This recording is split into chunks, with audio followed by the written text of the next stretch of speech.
Waalaikumsalam warahmatullahi wabarakatuh. Alhamdulillah, alhamdulillahirabbil alamin, wassalatu wassalamu ala asrofil anbiya'i wal mursalin, wa ala alihi wa ashabihi rasulillahi ajma'in. Pertama dan utama sekali, marilah kita panjatkan puji dan syukur atas kehadirat Allah Subhanahu wa Ta'ala yang telah memberikan kita rahmat hidayah dan karunia-Nya kepada kita semua, sehingga kita dapat mengikuti Zoom pada hari ini. Salawat beserta salam semoga tercurahkan kepada Nabi kita, yakni Nabi Muhammad Sallallahu Alaihi Wasallam. Dengan hantaran kata, Allahumma sholli ala Muhammad wa ala ali Muhammad. Yang terhormat, Ibu dosen kita yaitu Ibu Ramadhani Fitri MPD dan Ibu Ganda Hijrah Selaras MPD. Baiklah, sebelum itu kami akan memperkenalkan diri terlebih dahulu. Perkenalkan, saya Tri Ulfi Mardiah dengan NIM 22031045. Saya Raisa Humaida Andriani dengan NIM 22031101. Dan saya Ramadhani Trivina Dewi dengan NIM 22031149. Baiklah, pada kali ini kita akan mempresentasikan tentang struktur anatomi dari akar, batang, dan daun. Baiklah, materi pertama akan disampaikan oleh Vina. Pada Vina, disilahkan. Baiklah, saya akan menyampaikan materi tentang organ akar. Submaterinya terdiri dari yaitu 1. Fungsi akar, 2. Struktur anatomi akar monokotil, 3. Struktur anatomi akar dikotil.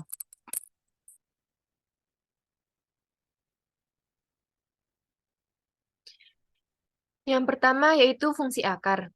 Fungsi akar berfungsi untuk memperkuat berdirinya tumbuhan, menyerap air dan zat-zat makanan yang terlarut dalam tanah, mengangkut air dan zat-zat makanan tadi ke bagian tumbuhan yang memerlukan untuk menimbun makanan atau cadangan makanan sebagai alat reproduksi vegetatif dan sebagai menyerap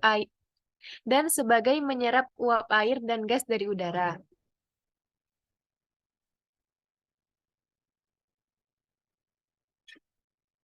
2. Anatomi akar. Anatomi akar terdiri dari 1. Epidermis. Epidermis yaitu susunan sel-selnya rapat dan setebal satu lapis sel. Dinding selnya mudah dilewati air. Bulu akar merupakan modifikasi dari sel epidermis akar, bertugas menyerap air dan garam-garam mineral terlarut. Bulu akar memperluas permukaan akar. 2. Korteks. Letaknya langsung di bawah epidermis. Sel-selnya tidak tersusun rapat sehingga banyak memiliki ruang antar sel. Sebagian besar dibangun oleh jaringan parenkim.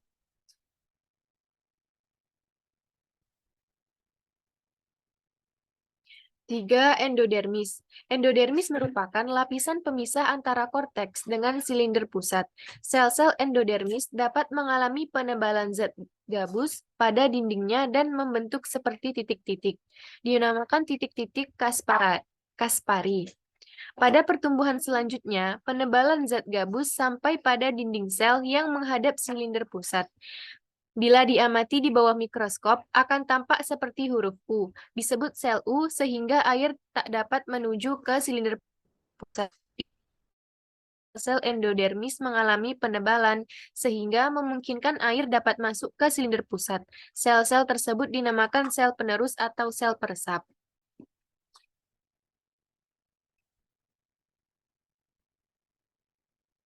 4. Silinder pusat atau stele. Silinder pusat atau stele merupakan bagian terdalam dari akar yang terdiri dari berbagai macam jaringan, yaitu 1. Persikel atau perikambium, merupakan lapisan terluar dari stele. Akar cabang terbentuk dari pertumbuhan persikel ke arah luar. 2. Berkas pembuluh angkut atau fasis, terdiri atas silem dan floem yang tersusun bergantian menurut arah jari-jari. Pada dikotil, di antara silem dan floem terdapat jaringan kambium. 3. Empulur. Letaknya paling dalam atau di antara berkas pembuluh angkut, terdiri dari jaringan parenkim.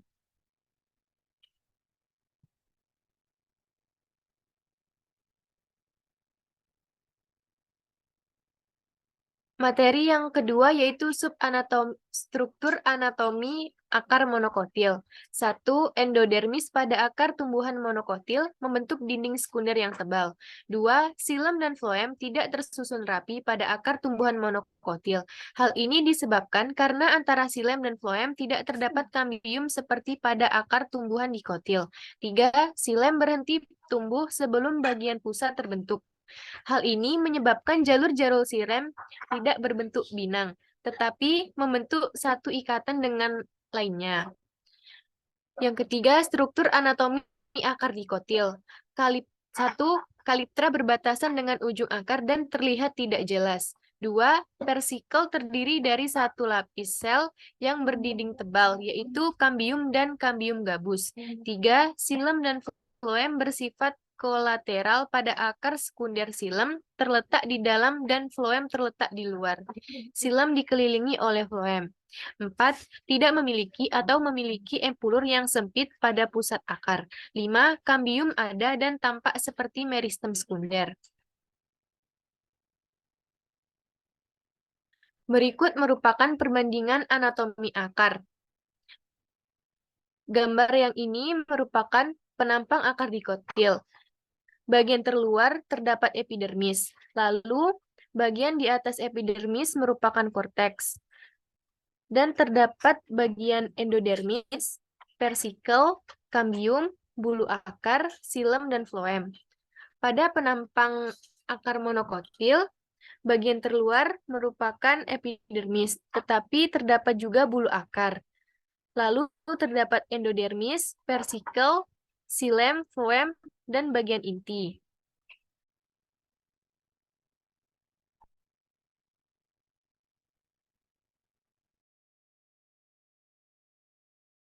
Baiklah, tentang organ batang akan saya sampaikan sendiri. Organ batang, adapun fungsi batang yaitu untuk mendukung bagian tumbuhan yang ada di atas tanah seperti bunga, daun, dan buah. Lalu melalui percabangannya, maka batang akan memperluas bidang asimilasi. Selanjutnya yaitu sebagai jalan pengangkut air serta zat makanan dari bawah ke atas. Selanjutnya, batang berfungsi sebagai jalan pengangkutan hasil asimilasi dari atas ke bawah. Batang berfungsi menjadi tempat penimbunan zat-zat pada makanan cadangan. Selanjutnya yaitu anatomi batang. Anatomi batang, adapun bagian-bagiannya yang pertama ada jaringan epidermis. Jaringan epidermis berfungsi untuk melindungi jaringan tumbuhan yang berada di bagian dalam batang. Jaringan epidermis antara batang tumbuhan monokotil dan dikotil berbeda. Pada tumbuhan monokotil, jaringan epidermis memiliki dinding sel yang tebal. Sedangkan pada tumbuhan dikotil, jaringan epidermis berbentuk sel yang pipih atau rapat. Selanjutnya yaitu korteks. Fungsi jaringan korteks pada beberapa tumbuhan yaitu sebagai tempat cadangan makanan disimpan. Pada tumbuhan dikotil, korteks mengandung sel regenerasi dan membantu pencakokan pada tumbuhan. Sedangkan pada tumbuhan monokotil, korteks mengandung sel sklerenkim yang berfungsi untuk memperkuat dan mengeraskan bagian luar batang. Yang ketiga ada berkas pengangkut. Pada bagian batang tumbuhan terdapat berkas pengangkut yang berfungsi meneruskan air dan mineral yang diserap oleh akar menuju ke daun. Pada tumbuhan dikotil, berkas pengangkut tersusun dalam lingkaran, sedangkan pada monokotil, berkas pengangkut tersebar.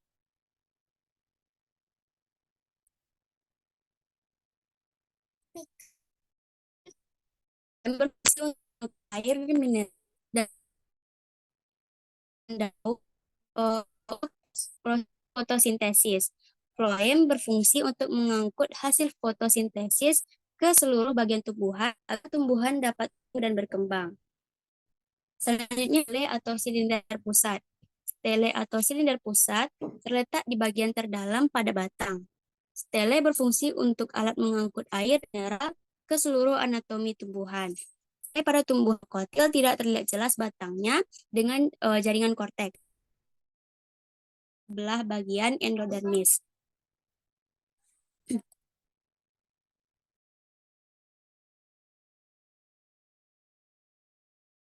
Selanjutnya struktur anatomi dari batang monokotil.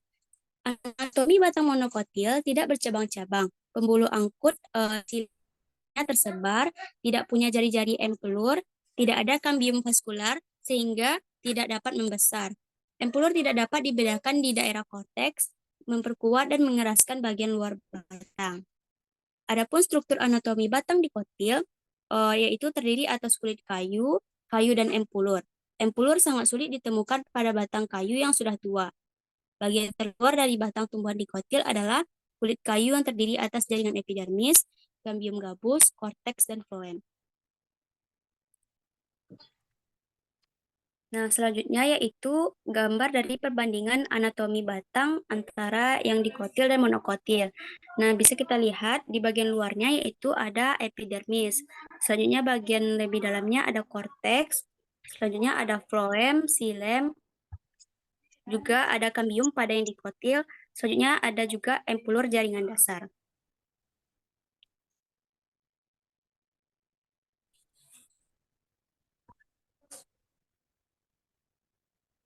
Selanjutnya yaitu pertumbuhan sekunder batang. Pertumbuhan sekunder terjadi karena aktivitas jaringan meristem lateral pada kambium di batang pohon dikotil atau biji berkeping dua. Hal ini terjadi karena hanya tumbuhan dikotil yang memiliki kambium. Kambium adalah jaringan yang berperan besar untuk pertumbuhan tanaman. Terdapat 3 jenis kambium yang dapat dibedakan berdasarkan fungsinya, yaitu ada kambium sekunder, yaitu terdapat pada permukaan batang atau akar yang sudah pecah. Kambium ini juga menyebabkan terjadinya lingkaran tahun pada batang. Lalu intervakuler yang berfungsi untuk membentuk jari-jari empulur pada pembuluh tanaman. Lalu ada kambium vaskuler yang berfungsi untuk membentuk xilem dan floem. Semakin tua umur tumbuhan, maka batangnya akan semakin besar. Hal ini terjadi karena sel kambium membelah ke arah dalam membentuk xilem atau kayu, sedangkan pembelahan keluar membentuk kayu.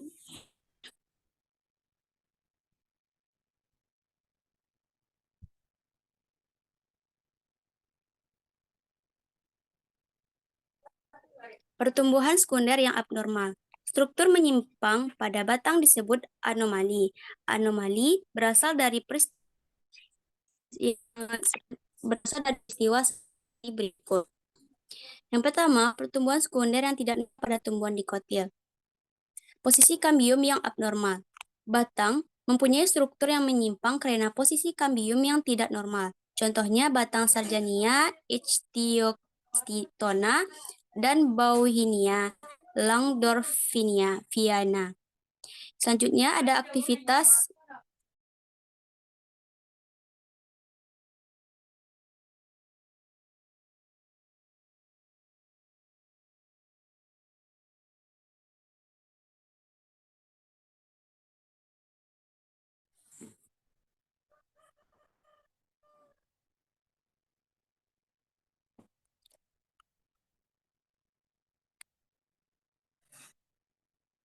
Lalu aktivitas abnormal dari kambium yang posisinya normal.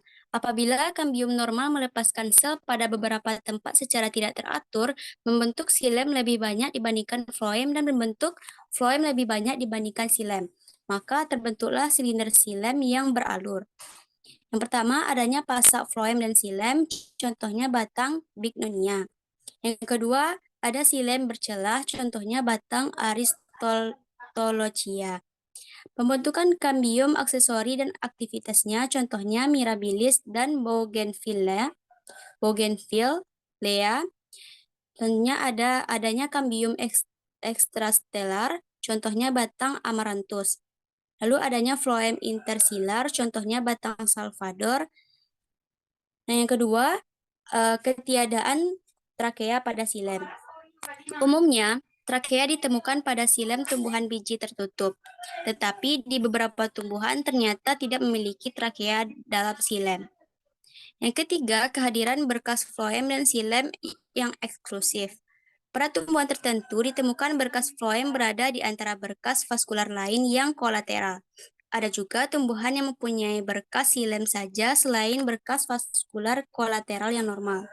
Yang keempat, kehadiran berkas vaskular medular. Pada tumbuhan dikotil, terdapat berkas medular. Pada umumnya, berkas medular primer dan terbentuk secara normal.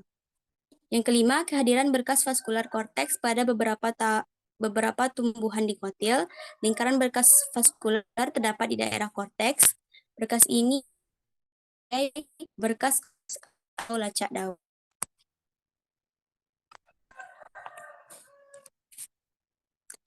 Selanjutnya ada gambar dari contoh tadi. Ada pada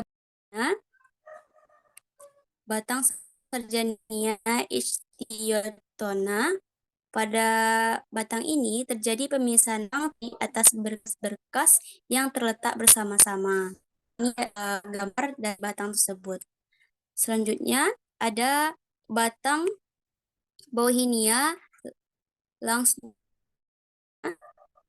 Batang ini kambium menjadi beberapa bagian.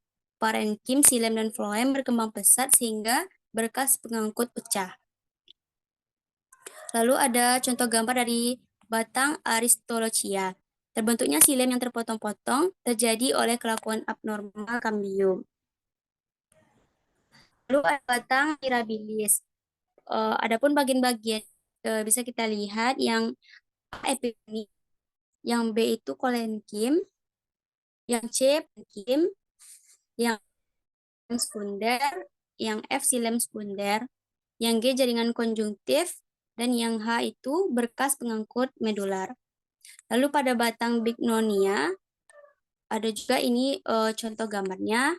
Lalu pada batang Amaranthus, ada pulur, epidermis, parenkim, ada perikambium, floem, berkas pengangkut. Yang bagian H itu xilem. Lalu ada kambium, floem, dan jaringan konjungtif.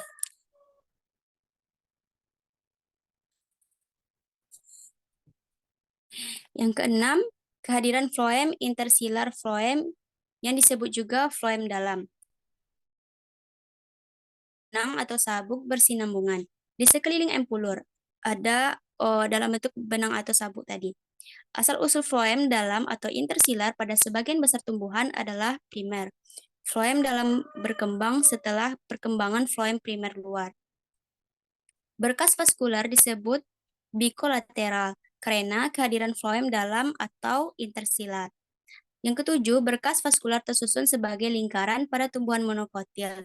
Umumnya, irisan melintang pada batang tumbuhan monokotil memperlihatkan banyak berkas vaskular yang tersebar. Yang kedelapan, pertumbuhan sekunder pada tumbuhan monokotil. Pertumbuhan sekunder terjadi pada tumbuhan herba dan tumbuhan liliflorae, misalnya aloe, sansevieria, dan tumbuhan monokotil lainnya. Kambium ini muncul dalam parenkima yang berada di luar berkas-berkas vaskular. Bagian sumbu tempat pemunculan kambium ini kadang-kadang disebut korteks dan kadang-kadang perisikal.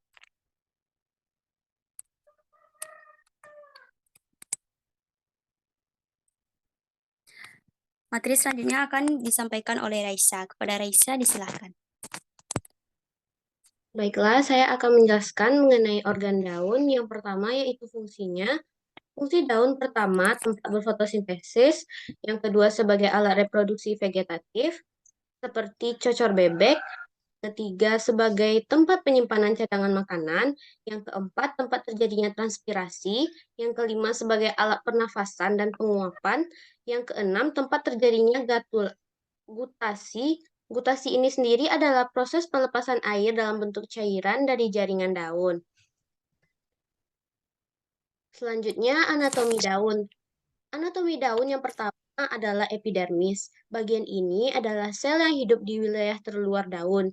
Jaringan ini dibagi menjadi dua bagian, yaitu epidermis atas dan bawah. Yang kedua, jaringan mesofil. Jaringan ini dibagi dua yang mencakup jaringan tiang atau dikenal sebagai jaringan palisade, serta jaringan bunga karang yang dikenal sebagai jaringan spons. Pada jaringan tiang memiliki banyak kandungan kloroplas yang dipakai guna membantu proses memasak makanan. Memiliki bentuk silinder, serta susunannya terlihat paling rapat. Sementara, pada jaringan bunga karang dapat dilihat lebih berongga bila dibandingkan dengan jaringan tiang. Perannya terutama yakni digunakan sebagai tempat penyimpanan seluruh cadangan makanan yang sudah ada. Lalu yang ketiga, berkas pembuluh angkut. Berkas pembuluh angkut dibagi dua bagian, yaitu mencakup pembuluh kayu dan tapis. Pembuluh kayu dikenal sebagai silem yang memiliki peran dalam mengangkut air serta mineral guna dibawa menuju bagian daun. Sementara pembuluh tapis dikenal menjadi floem yang memiliki peran dalam menyebarkan hasil fotosintesis dari bagian daun menuju seluruh bagian tubuh tumbuhan guna menunjang pertumbuhan. Sementara pada pembuluh tapis dikenal menjadi floem yang memiliki. Yang keempat, stomata. Stomata memiliki peran menjadi alat respirasi yang akan membantu mengambil gas CO2 yang terdapat di udara bebas, kemudian akan dipakai untuk membantu proses dari fotosintesis dengan menghasilkan gas O2. Letak dari stomata ini sendiri ada pada bagian dermis bawah, epidermis bawah. Selanjutnya ada struktur anatomi daun monokotil. Pertama, daun merupakan organ tumbuhan yang sangat penting sebagai tempat fotosintesisnya berlangsung. Daunnya biasanya tipis, melebar, dan kaya akan suatu zat warna hijau yang dinamakan klorofil. Yang ketiga, jaringan terpenting pada daun ini adalah dermis daun, daging daun, dan berkas-berkas pengangkut. Yang keempat, terdapat kutikula atau lapisan lilin. Yang kelima, terdapat stomata atau mulut daun. Nah, ini adalah gambar struktur daun pada tumbuhan monokotil. Pada bagian atas terdapat kutikula, lalu yang di bagian tengah terdapat mesofil yang terdiri dari rongga udara, silem, floem, lalu pada bagian bawah terdapat epidermis bawah. Selanjutnya, struktur anatomi daun dikotil. Yang pertama, daun tumbuhannya tersusun atas epidermis yang berkutikula. Yang kedua, terdapat stomata dan trikoma. Yang ketiga, sistem jaringan dasar pada daun monokotil dapat dibedakan. 4. Pada tumbuhan dikotil, sistem jaringan dasar atau mesofil dapat dibedakan atas jaringan pagar dan jaringan karang, bunga karang.